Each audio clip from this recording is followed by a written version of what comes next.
en los primeros años de la Baja Edad Media, el cual el año 1000 es el año de referencia, 2 siglos después de que el Papa León III y Carlomagno hayan unificado la religión y la política en Occidente, en Oriente la religión toma un camino separado y se llama a sí misma como la Iglesia Ortodoxa griega. A partir de ahora, los católicos serán de Occidente y los ortodoxos serán de Oriente. Sin embargo, los romanos no tienen que mirar hacia afuera para ver los escándalos políticos y la guerra, pues en su propia ciudad se lucha una guerra constante por el poder y la ambición llevará a los gobernantes romanos a cometer todo tipo de actos impensados. Bajo el nombre de Benedicto IX, Teofilacto es elegido papa en el año 1032, debido a que su padre, que es un conde y es el hombre más poderoso de Roma, ha sobornado a toda la curia y consiguió para su hijo el cargo más alto del papado.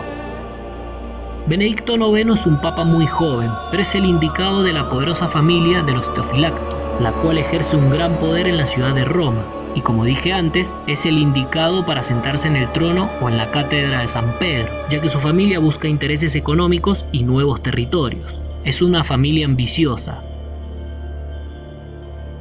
A pesar de que Roma ya no tiene el mismo brillo de antes, la ciudad sigue siendo como una especie de centro jurídico en el mundo occidental, en Europa. Cualquier permiso que requiera del Papa, y en esta época son muchos, todo noble de Europa, incluso un rey, tiene que pasar primero por el papado, ya que el Papa es el que controla gran parte de los asuntos jurídicos de Occidente, los asuntos más importantes con respecto a la política y también con respecto a la vida social. Cualquier compra grande, como una iglesia o una parroquia, o incluso en asuntos de matrimonio, todos los nobles europeos deben pedir primero permiso a Roma y pagarle al papado. El poder del Papa es enorme, no tanto como poder militar, más bien es un gran poder político y económico, además de que conlleva una responsabilidad muy grande, pero a Benedicto IX no le interesa ni la política, ni la democracia, ni la forma de hacer las cosas que tiene el papado, solo le interesan los privilegios del poder. Benedicto IX es uno de los casos en que se ha elegido papa solamente para beneficiar con poder a su familia y también enriquecerla. Históricamente hay varios casos, y este es uno de ellos. Es una familia que no tiene ningún tipo de interés en lo espiritual, más bien lo que buscan es construir poder. Ni siquiera tienen vocación religiosa, pero sí es una familia con influencias políticas y sabe muy bien cómo escalar en el juego de poder en Roma. Al parecer este papa no es bien visto por los romanos, está involucrado en asesinatos, en grandes robos, usa su posición para ganar riquezas y para actuar a costa del pueblo romano, algo que poco a poco va alimentando el odio del clero romano, los que de verdad tienen vocación cristiana. Y es así que en el año 1044, cansados de Benedicto IX, el clero romano toma la decisión de que la iglesia necesita de un verdadero líder espiritual y político, alguien que sepa cómo guiar a Roma. Benedicto IX contaba con el apoyo del emperador alemán, o el emperador germano, Conrado II, aunque a la muerte de este, en el 1039, se ha quedado sin su principal y más poderoso aliado político en Europa. Además, su horrible comportamiento como papa produce una rebelión en su contra. En una reunión, a Benedicto IX se le dice que por el bien de la iglesia tiene que abandonar su cargo, pero él se niega a renunciar al cargo que tanto poder le ha dado. Y es así como empieza algo inaudito. Comienzan las negociaciones de la venta del cargo de papa.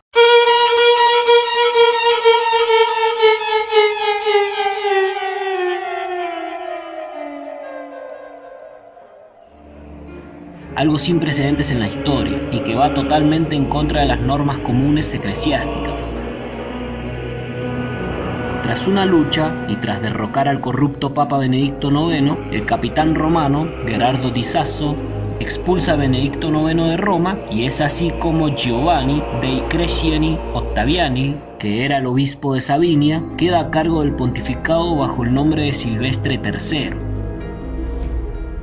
Lo que ha hecho Benedicto IX se convierte en algo muy escandaloso, entregar el papado de Roma a cambio de dinero, dejando bien a la vista de todos que el papado no es solamente la sede espiritual del cristianismo, es también un gran negocio sucio de la política al más alto nivel.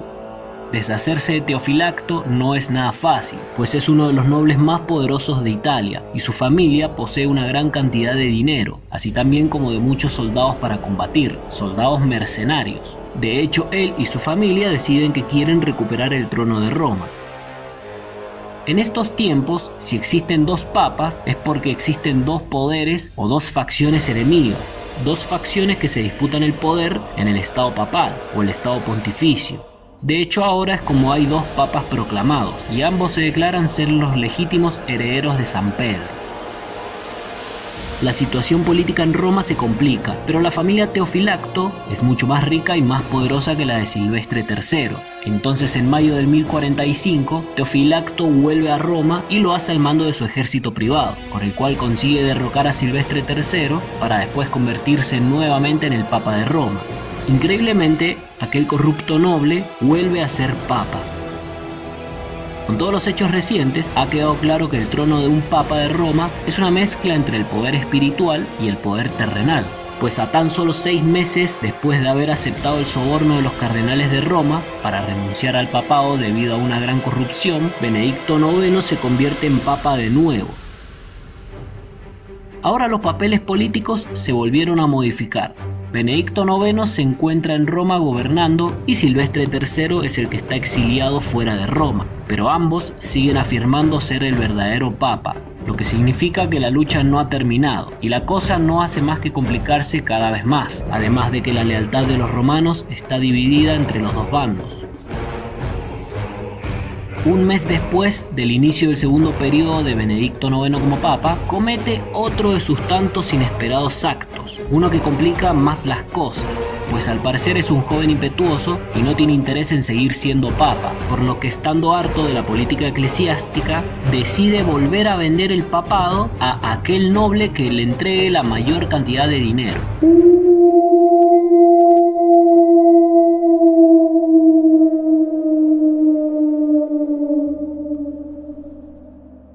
Teofilacto recibe 1500 libras de oro por parte del archipestre de Letrán, Giovanni Graziano Pierleoni, quien se convierte en el Papa Gregorio VI. Es entonces que Teofilacto abandona Roma para contraer matrimonio con su prima y su amante.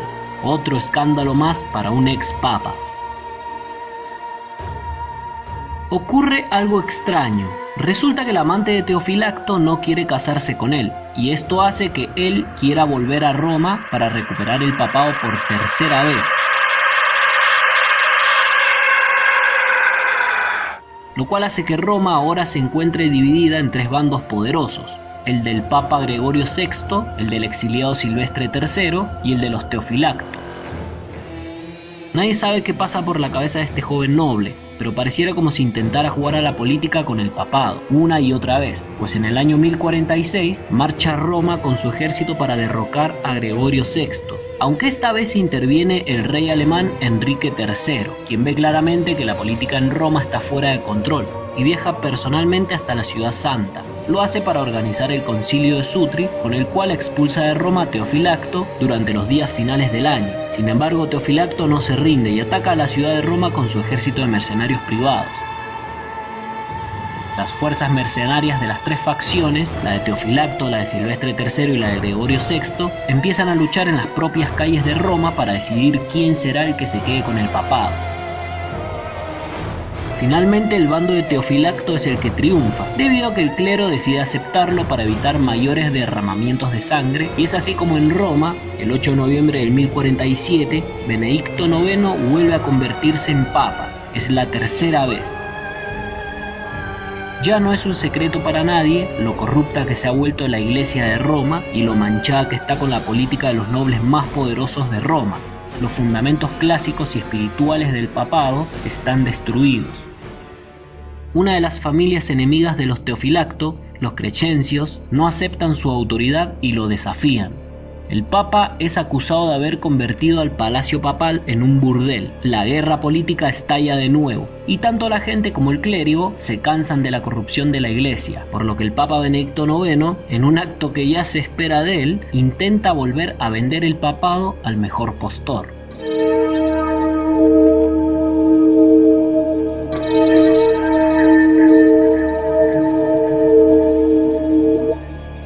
Pero esta vez Teofilacto no tiene éxito, es expulsado de Roma para siempre y es excomulgado el 17 de julio del año 1048. Pero como no quiere perder los privilegios que le ha otorgado la Iglesia, se convierte en un monje de la Orden de San Basilio de Italia de Grottaferrata y vive con esta orden hasta su muerte, el día 18 de septiembre del año 1055. Con la definitiva expulsión del Papa Benedicto IX de Roma, los cardenales romanos deciden empezar a consolidar el poder real que tiene que tener un papa, ignorando también las reivindicaciones de Silvestre III y de Gregorio VI. Lo que quieren hacer es limpiar la corrupción del papado e ir despejando el camino para un nuevo papa, y esto requiere tiempo, paciencia, hay que hacerlo poco a poco. El problema con el papado es que al no existir una manera bien clara de elegir a un papa, inevitablemente el sistema se vuelca a la corrupción, ya que lo normal es que la elección se decida mediante amenazas, sobornos, parentescos e incluso asesinatos. De hecho, lo normal es que aquel que tenga el mayor poderío militar o el mayor poder de mercenarios sea el que tenga más posibilidades de acceder al papado.